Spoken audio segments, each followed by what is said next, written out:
Good night, everybody. We'll see you next time on the Muppet Show. That was such an excellent revival. So true to the original Muppet Show. Man, I'm so excited for the next episode of this revival.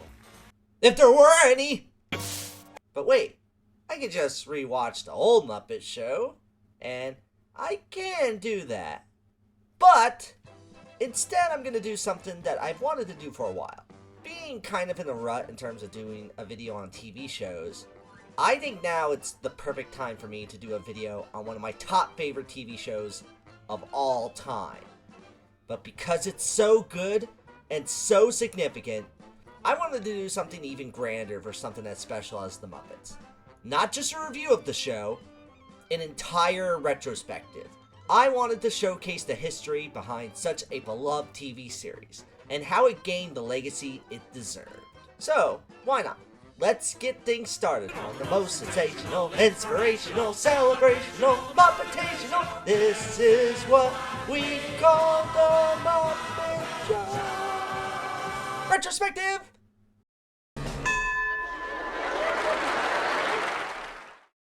To give you an idea of how the Muppet Show initially started, we must go back to the streets of our childhood, as our story begins on a familiar place.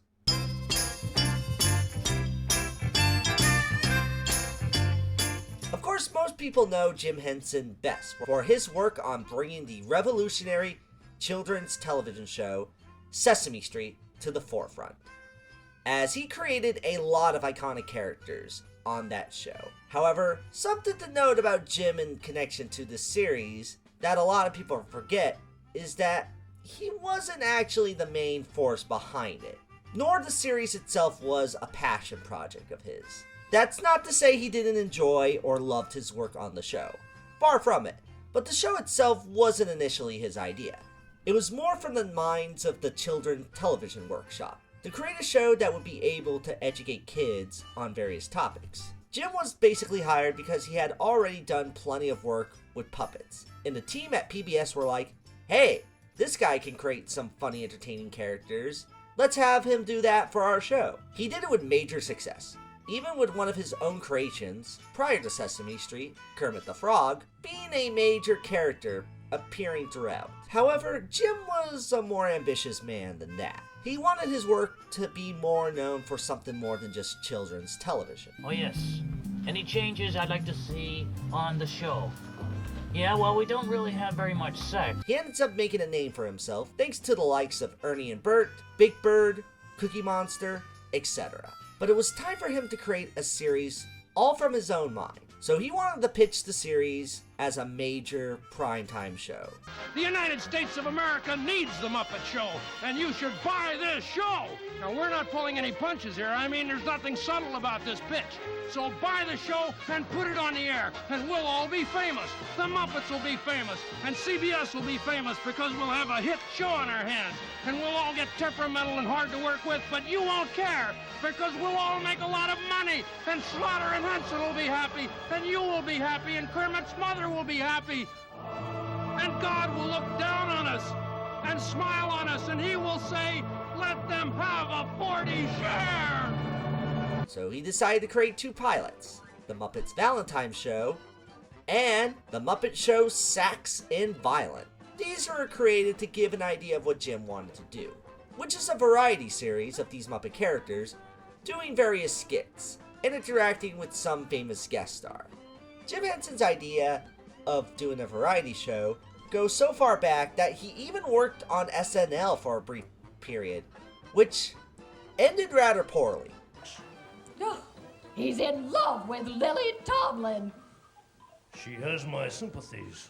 However, it wasn't until the proprietor of British Television's ATV, Lou Grade, contacted Jim to officially pick up his show. Thus, The Muppet Show officially became a thing in 1976, being produced in the United Kingdom, while also being a massive success among British and American households everywhere. That's the basic history of The Muppet Show, as the series ended up being produced for a few more seasons after that. Yet, I wanted to focus this retrospective a bit more on individual episodes and how this series changed from season to season. So much like other retrospectives, this will be split into multiple parts.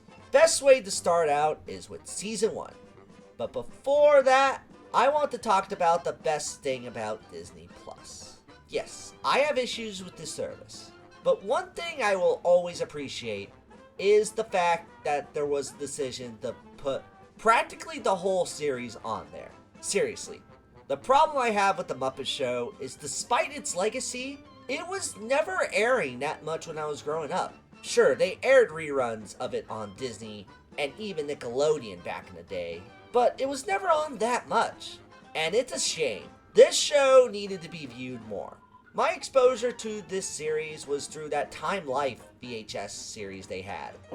Call this toll-free number now, and we'll send your first Muppets video. Use your credit card, and we'll throw in a second video. More Muppet Mania, featuring your favorite stars. Yes, this is the only time I had to beg my parents to call a 1-800 number to buy something. But it was worth it. Sure, it got DVDs, but only the first 3 seasons. And it wasn't readily available unless you came across it on YouTube for only a few months till it gets taken down. So, I do like that this series actually got a proper release on Disney Plus. And of course, nothing went wrong due to that, right? Oh yeah, right-wing assholes saying the series was canceled when it got aired on Disney Plus. Why? They didn't like that some scenes were cut, and also hated the warning sign that they put that some episodes had at the beginning, stating that some moments might be seen as not PC. Look, listen, this is nothing. As someone who had begged for this series to be on streaming for years, this does not kill that decision. Because you guys never cared about the Muppets barely being aired on before. Only when it fits into your stupid agenda is when you care. Second of all, most of the scenes that were cut were mostly due to copyrighted related stuff. And as for the content warning, there are certainly different kind of jokes that were considered okay back then that don't age well. And frankly, the Muppet Show was no exception to occasionally having jokes that feel outdated for various reasons. Yeah, what do you have tonight? A Chinese gorilla dancing ballet? Cancel the opening number. Oh god, no. Why? Why? Seriously, a little warning is not the worst thing in the world. Because we still get most of the Muppet Show the way it was meant to be seen. For this retrospective, I want to go into more of the elements that made it exclusive to the seasons of this series. The stuff that ended up making the Muppet Show progress into the iconic show it is known as today. Because it certainly had a lot of changes before we got to see the Muppets as how they are now.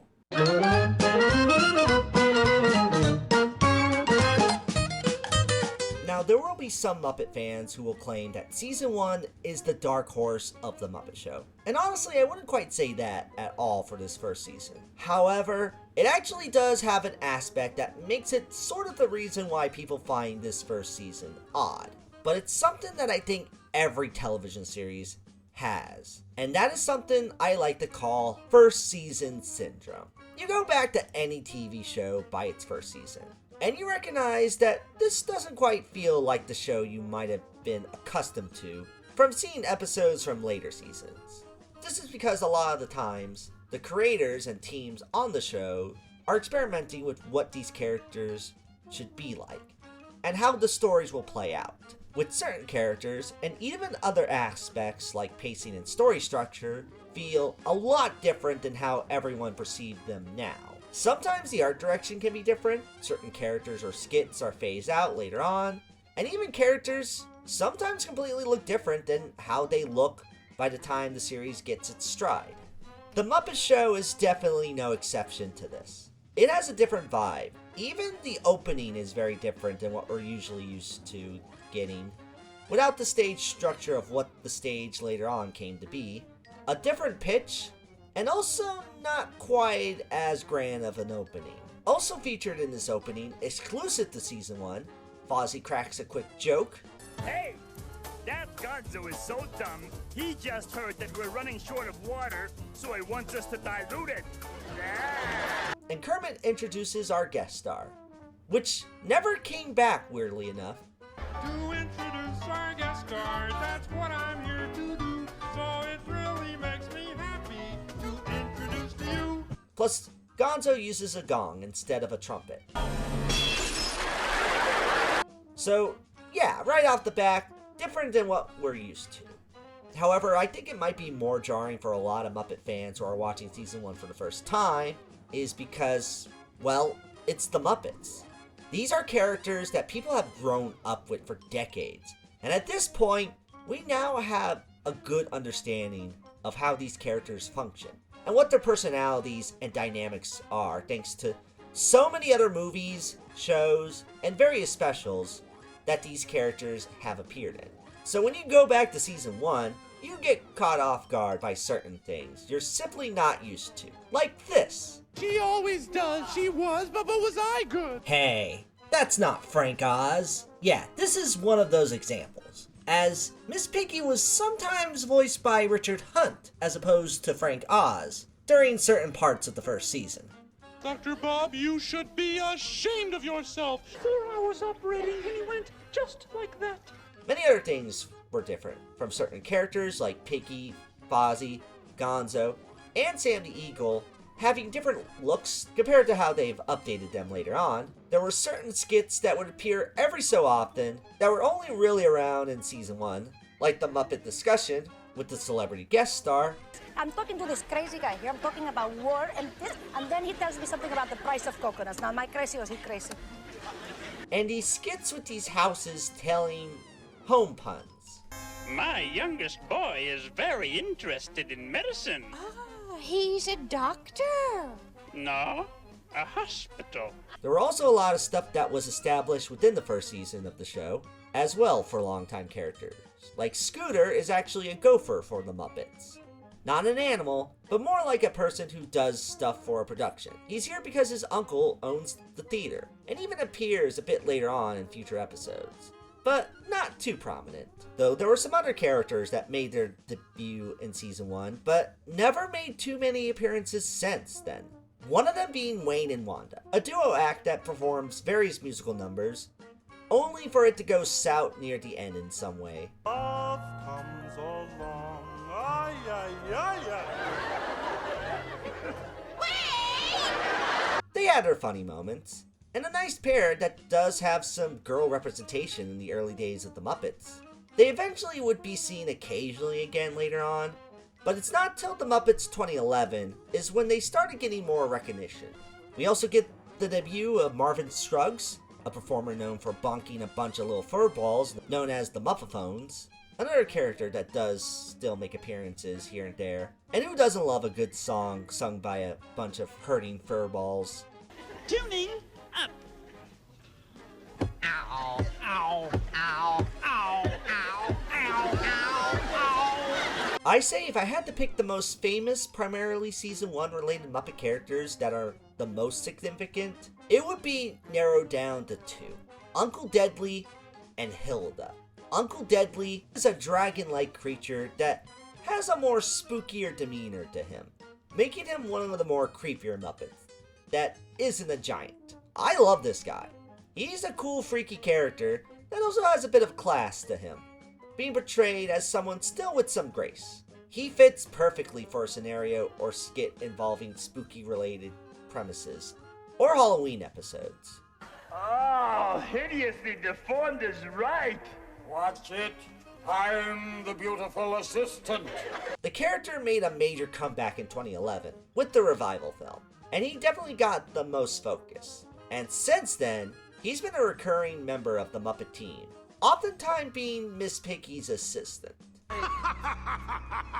Now that's a maniacal laugh for you. Hilda, on the other hand, is kind of the exact opposite, as this is a character that is a very deep cut for hardcore Muppet fans. She only really made her debut in the first season, and since then, barely. And I mean barely seen.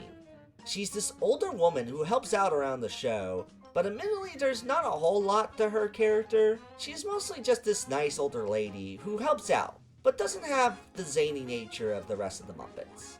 Yet, even though she was far from the funniest character, I feel bad she was left out for the rest of the series. The Muppets, as much as I adore them, is a franchise that should be left open to having more female characters. Doesn't have to be just Miss Piggy and Janice. You can have more female Muppets.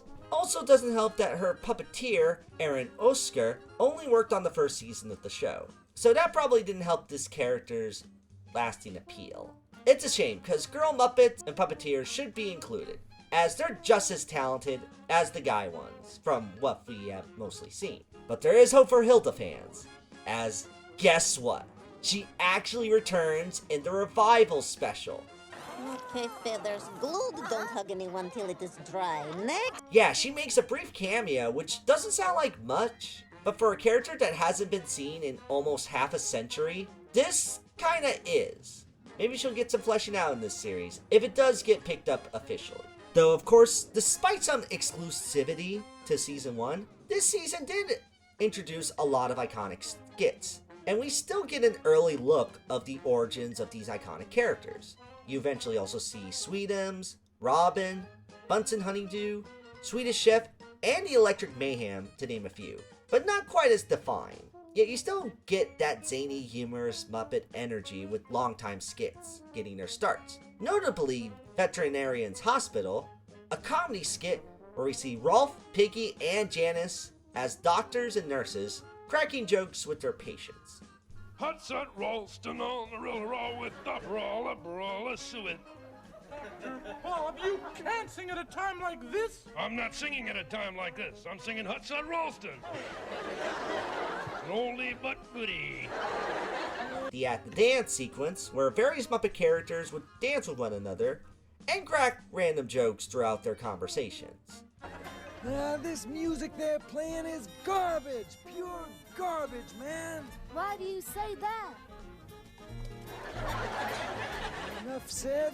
The previously mentioned Swedish Chef making some strange sort of foods in his humorous debut.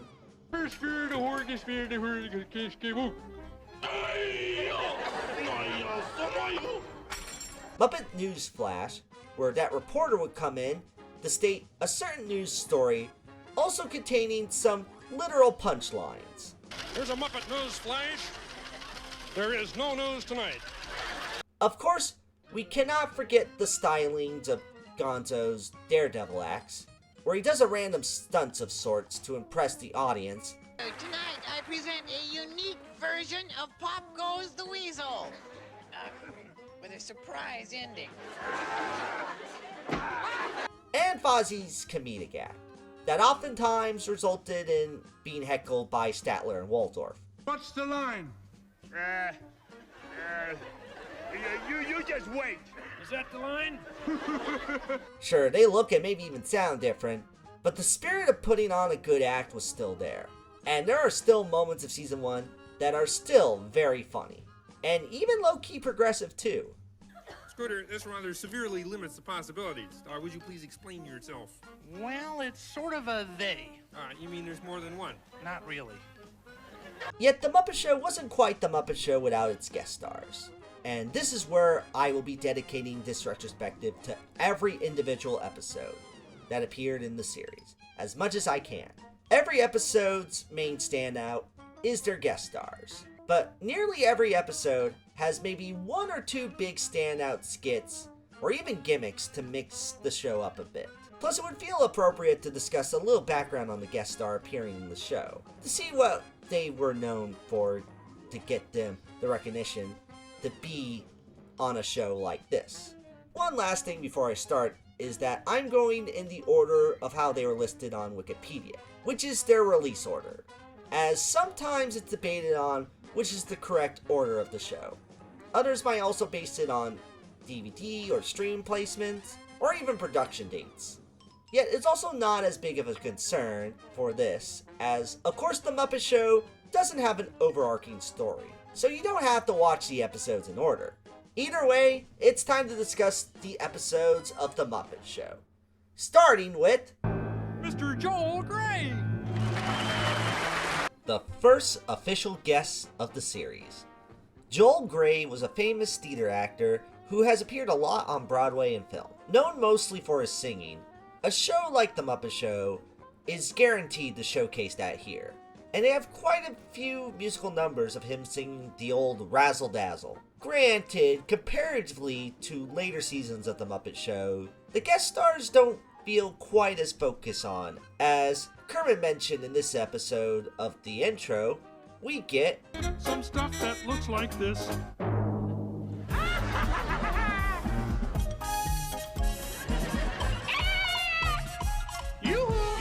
Yeah, you get a few random skits dealing with the Muppets, along with some backstage troubles as the B-plot. In later seasons, they tend to be more intertwined with the guest stars, but here they don't focus on them too much. Just having the characters do their thing while preparing for the next number. Still, you get some nice skits with Joel Grey, including a typical interview that Kermit does for all the guests on his show. Plus you get short skits dealing with Gonzo's doing a stunt, Wayne and Wanda doing a musical number, and Fozzie doing a comedy act. All very common acts throughout the series. Well, not so much the Wayne and Wanda acts, but it's still a decent start to give you an idea of what this series is all about. Next guest star is Miss Rita Moreno! Rita Moreno, a famous Broadway singer and Hollywood actress who most of you probably know best for her role in West Side Story as Anita. Another actress you would have totally expect to have a lot of fun, and being a Latina star, she made for the show to have a diverse group of guest stars. She has the fun sense of humor you would expect, providing her own impersonation during the interview portion, having a great end musical number with Animal, and a great opener with her doing a tango with another big dude. This guest star was so iconic that she even won an Emmy just for her performance on this show alone. That shows how dedicated these stars can be when given an opportunity to work with the Muppets. Also in this episode, you see the first veterinarian hospital skit, the Muppet News Flash with that reporter guy, and did I also mention this? Stage The Muppet Show.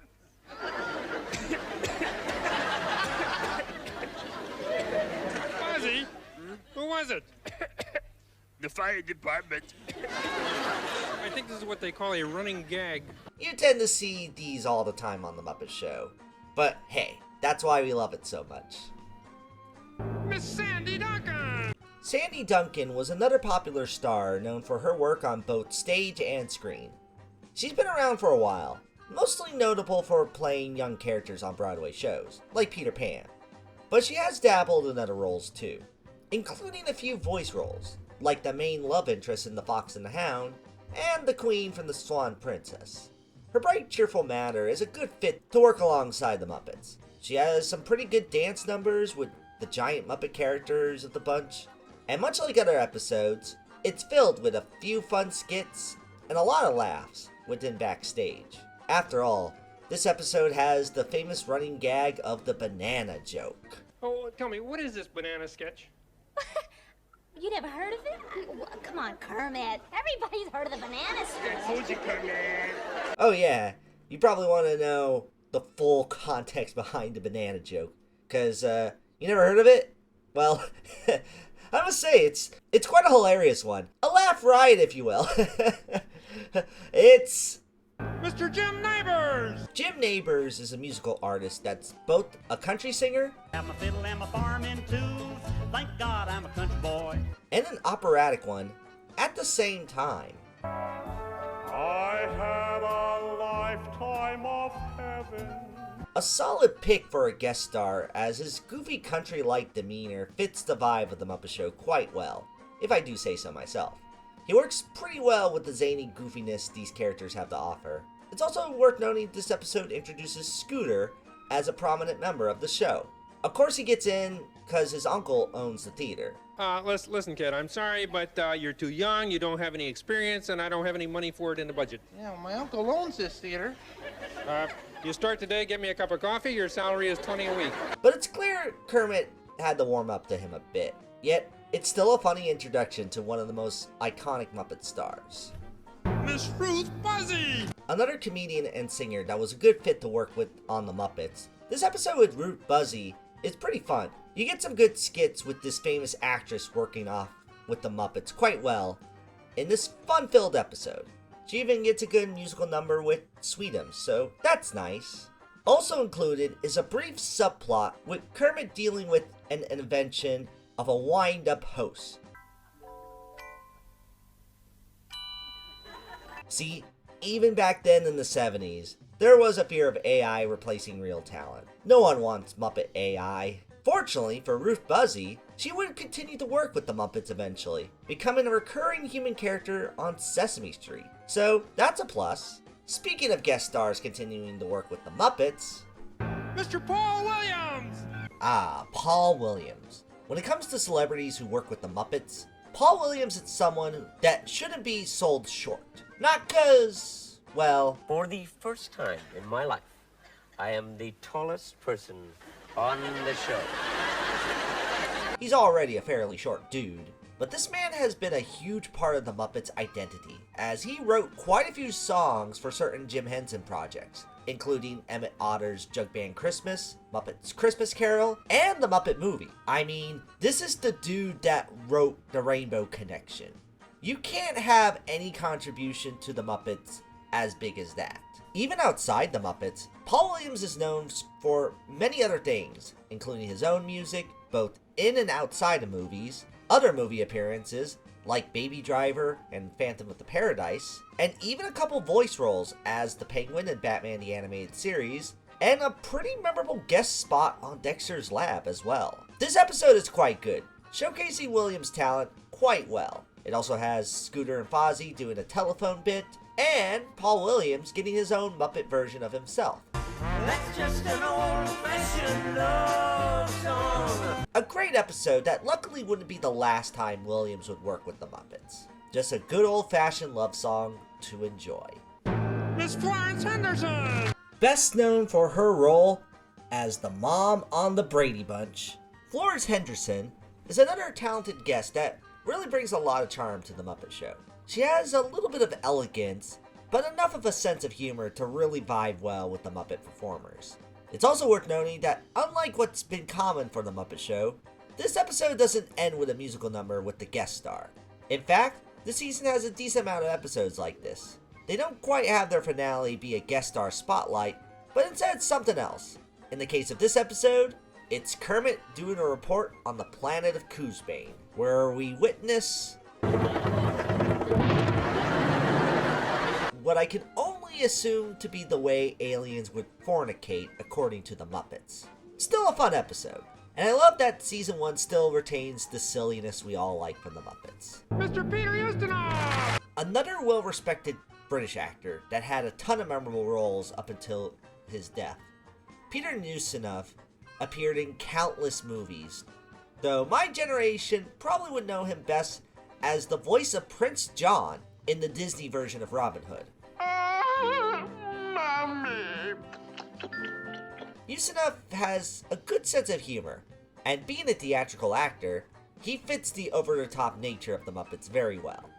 It honestly feels like he does more with the traditional Muppet skits than other guest stars at the Muppets in Season 1. Yeah, tell the story. I am trying to tell him a story. Much like the last episode, though, this one doesn't end with a segment with the guest star, and instead ends with something else. Though, unlike the last episode, not something as zany and weird, but instead something a little bit more calm and heartfelt, as we get Kermit singing Being Green.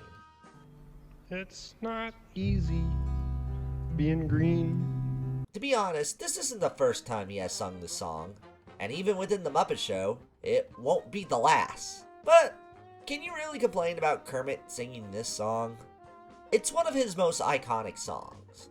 Maybe even the most iconic song from Kermit next to the Rainbow Connection, so it's welcome here. Also gives the vibe for as crazy and wacky as the Muppets can be, they can also chill out and give us a musical number that lets us be able to relax more and be charmed by. So, good episode nonetheless. Miss Lena Horne! Well-known classic singer Lena Horne is another good fit to the Muppets. These characters work very well with various singers of different genres, and when it comes to someone with a lovely voice like Horne, it's a good combo with the Muppets, even if this episode does overshadow Miss Piggy. I should probably mention a common thing when it comes to female guest stars on The Muppet Show is that Piggy often gets a bit of a rivalry with them. Oh, no. He got your number so you wouldn't look ludicrous. As a lot of these girls like Kermit. So of course the pig doesn't want anyone or anything on her territory. Though it's a fun episode that has a lot of what you expect, both in terms of charming and bizarre moments. After all, this episode opens with a bunch of singing mops. M! I said M-O! M-O-P! Yet also ends with Lena Horne singing along to the Sesame Street song, Sing. Sing my song.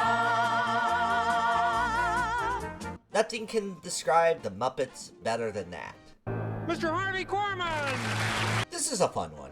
Famous comedian Harvey Korman appears as a guest role on The Muppet Show. He creates a lot of fun energy on the show with the skits he's a part of. After all, this is the same man who starred in the Star Wars Holiday Special. Hell, they even talked about diversity and representation in the 70s with this episode. You heard me. I'm the token person around here. Gee, we've never had that complaint before. Yeah, well, you got it now. But don't worry, the Muppets have a good solution for that.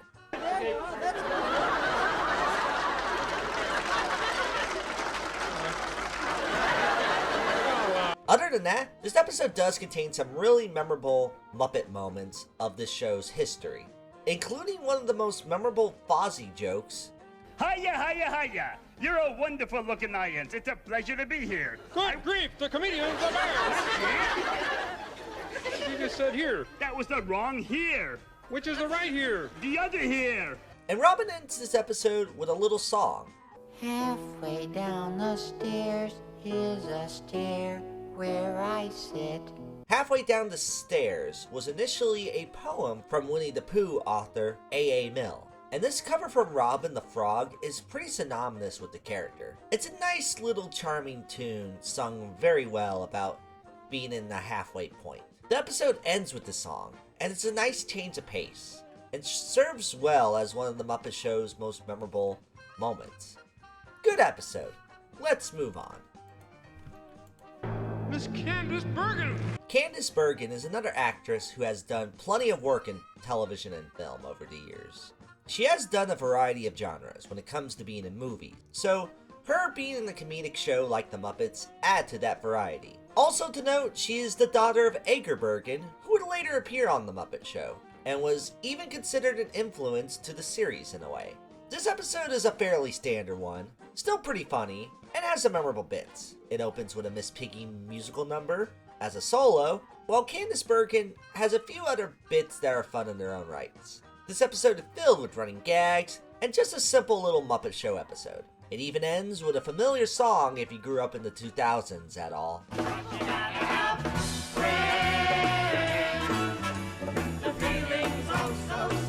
But you gotta have friends. Stop singing!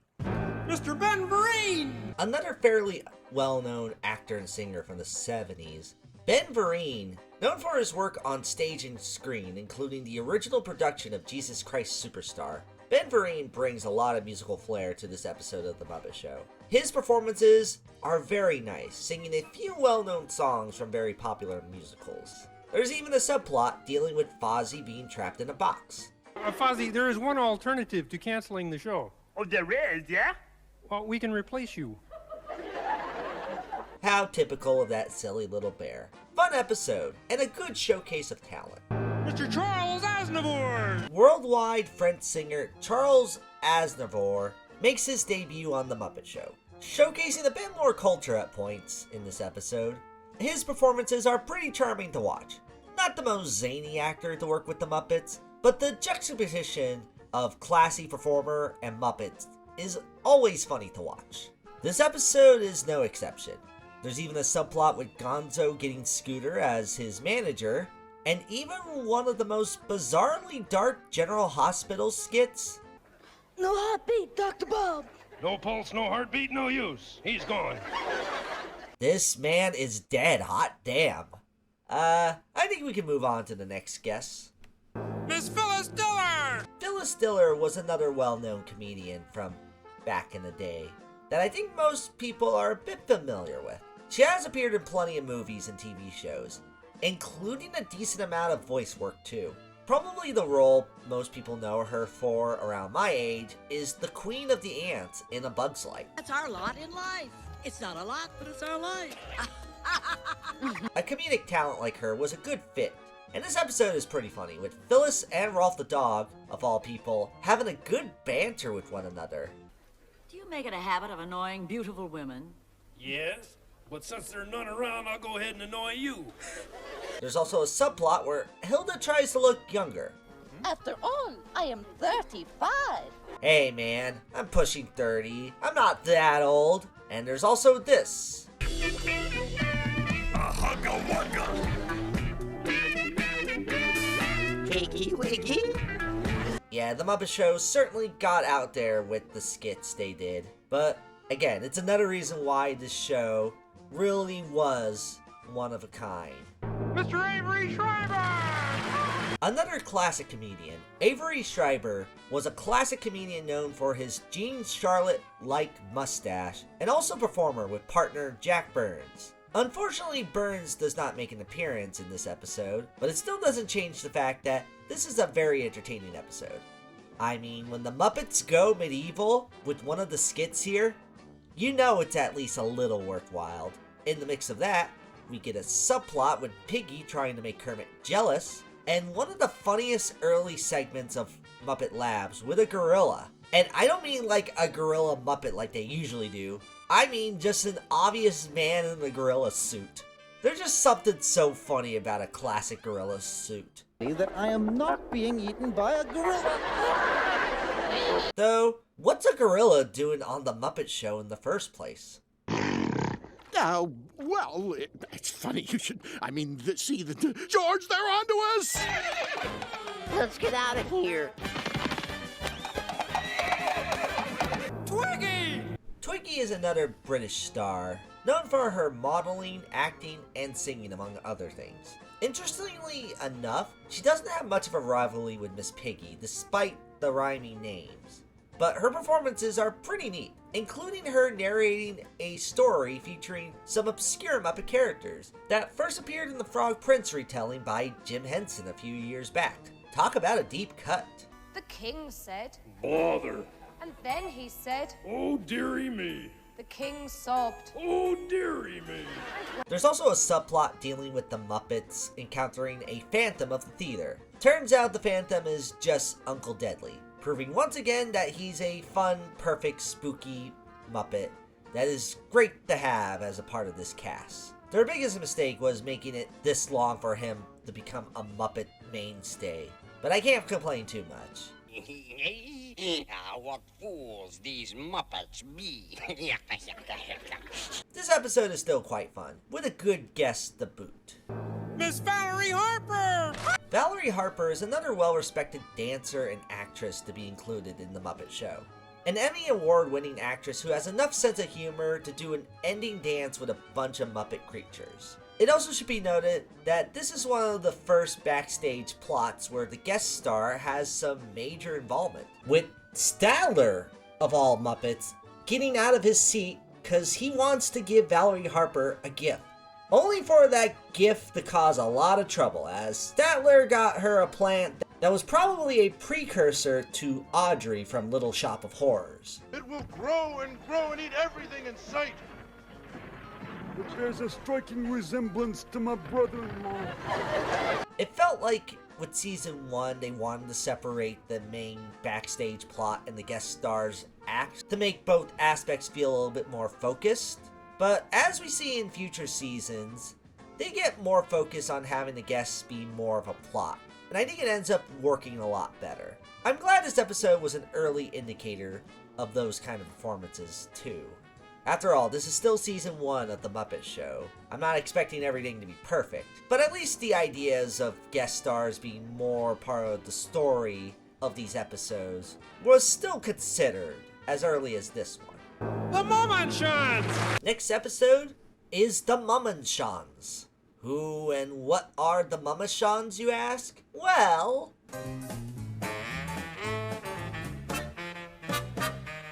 They're certainly an interesting group, as they're this performance group from Sweden known for making surrealist performances involving various masks and props.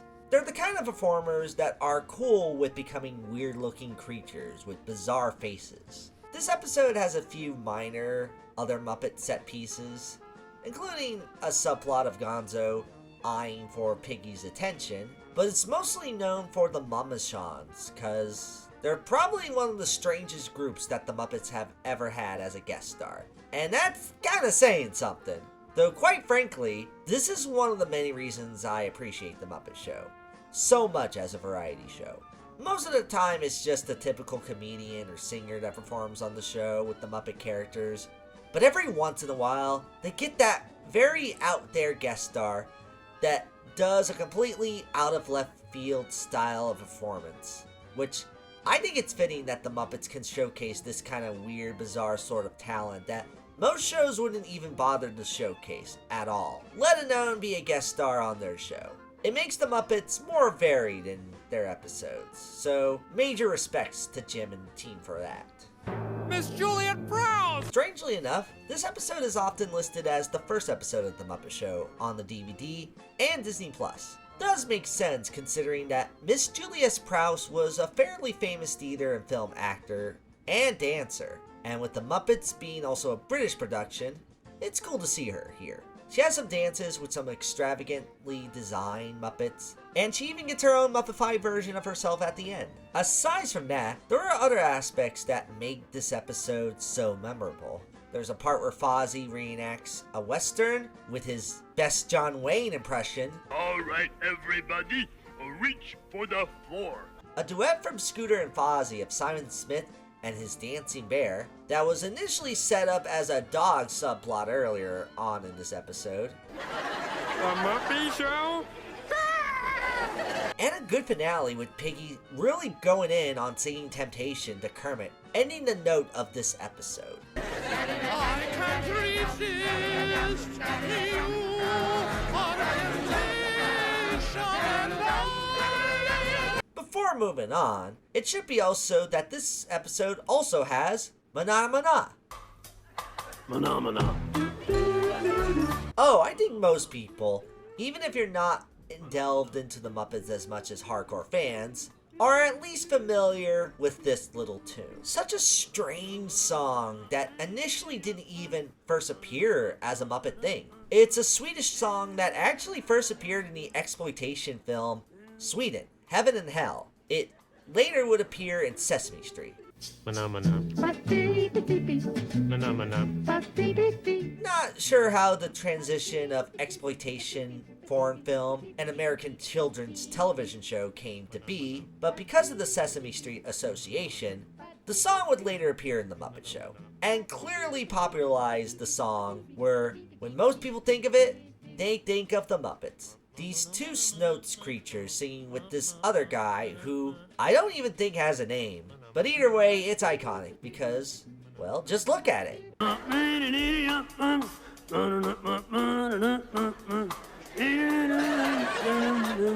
It's so weird and fun, you can't help but love it. A classic Muppet moment. But the question remains, what is a Mana? The question is, who cares? Miss Kay Ballard! Kay Ballard is another fun actress with multiple talents that was a good fit for The Muppet Show. She has done a ton of work with film and musical. Also should be noted, the first person to be recorded to sing Fly Me to the Moon. She has a good duet with the big blue Muppet guy that's on this show. Very common, but always fun to see. We also get an appearance by Jim Henson being Muppified, and there's even a subplot dealing with the music, as the band is sick of playing the theme. Dun dun dun dun dun dun dun dun dun dun dun. Nice. It's embarrassingly square. Which, I don't know, how could you get sick of this song? The Muppet Show's theme song is one of the best themes to any show. One of those theme songs that people make it a point not to skip. But I guess Floyd and the others are sick of it, so they have their own song. Muppet Show!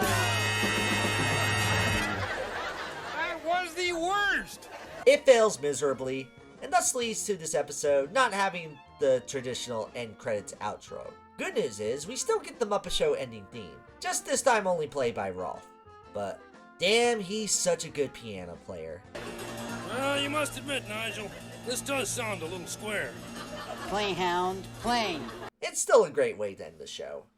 Mr. Bruce Forsyth. Next up is Bruce Forsyth, another British man of many talents, known for his work in music and television. Apparently was known for being the host of the British version of The Price is Right. His multitudes of talents go well with The Muppet Show, as he has a few musical performances, and even a comedy act with Fozzie Bear, who has a subplot of his act being cancelled.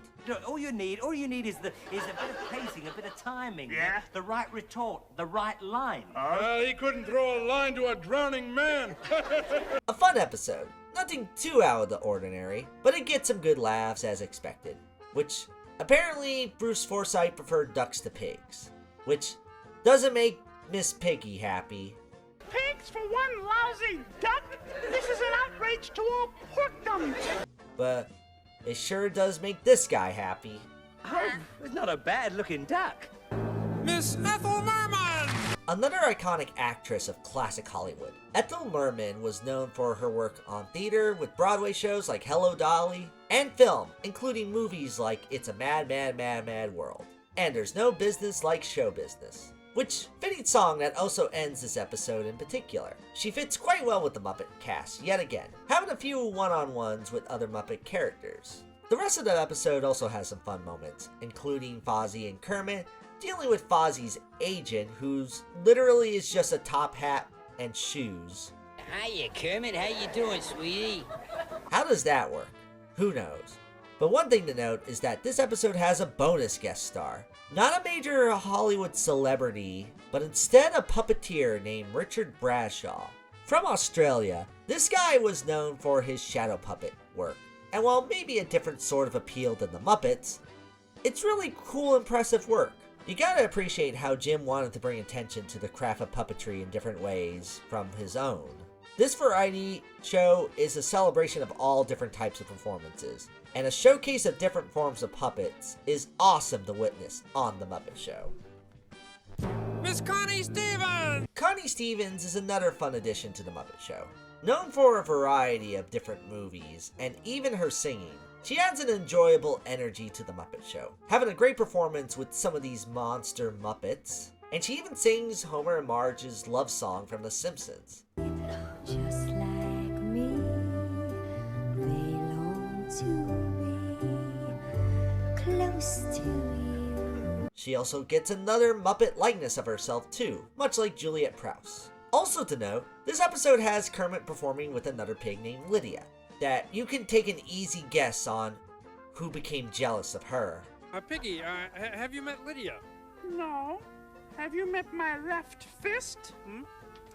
There's also a bit of a subplot with Gonzo not wanting to give up his teddy bear, and Fozzie thinking that he's talking about himself, which leads to some confusion as expected. That bear is the worst thing I have ever seen in this theater. Why not get rid of him?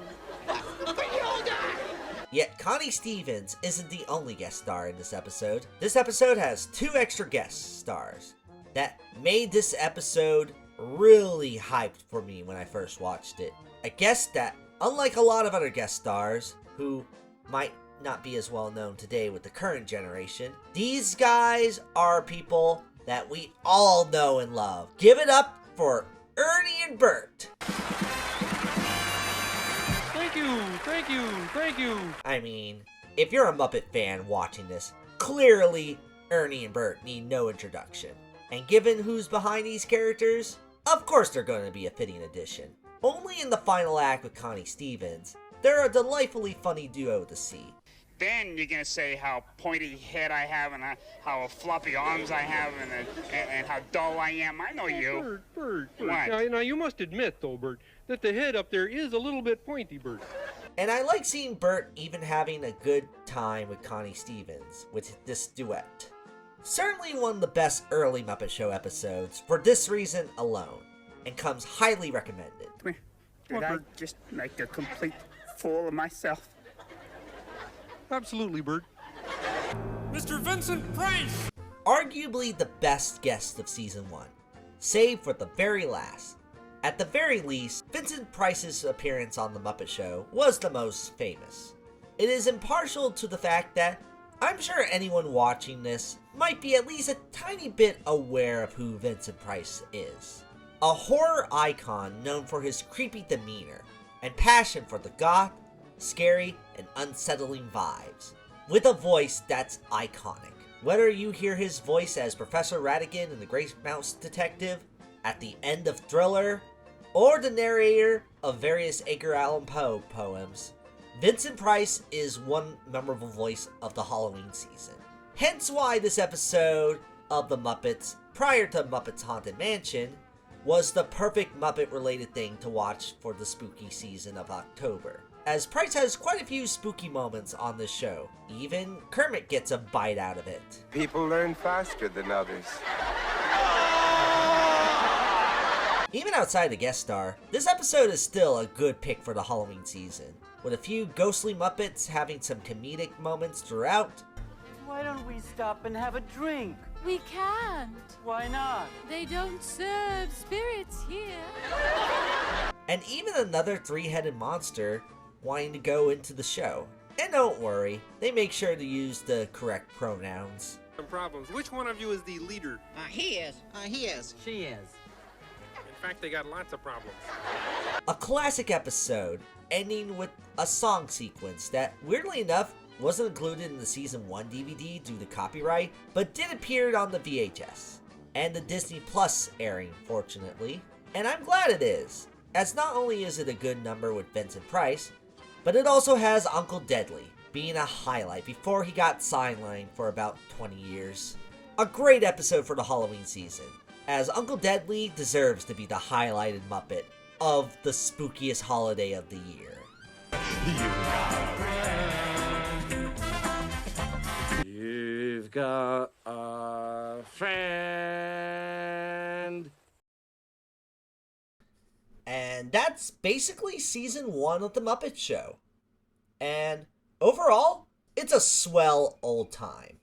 Sure, it's not quite the Muppets we're used to. And maybe if you want a better idea of how the Muppets are as a whole, the later seasons do represent what the Muppets are traditionally now better than this first season. Yet, I don't think the first season is something to shrug off entirely. Any kind of beginning to an iconic series is always fascinating to watch, because it shows how far the show really has come. You see the early days of brilliance there, with some admittedly jarring aspects, but that's only because it's not what we're used to today with these characters. I think for anyone who wants to take a major interest in a show, there's some value to watching the beginning, just to appreciate how it progressed further from back then. Fortunately for The Muppet Show, if you watch the series at any real point first, it doesn't affect things too much. You can get a gist of what this series is like from any episode, from any season really. And since there's no real continuity, I say you can honestly start with whatever episode interests you the most. But that doesn't mean there aren't some episodes to recommend from season 1. As real quick, I think for each of these videos, I'm going to give out a quick top 5 of the season. So, here are the top 5 best episodes of season 1 of The Muppet Show. Number 5, The Mummenschanz. Number 4, Paul Williams. Number 3, Connie Stevens. Number 2, Rita Moreno. And number 1, Vincent Price. Season 1 still comes recommended to check out, to one of the most iconic TV shows of all time. It might not have been the brightest time they liked the lights, but it was certainly unforgettable the first time they did. So take that for what it's worth.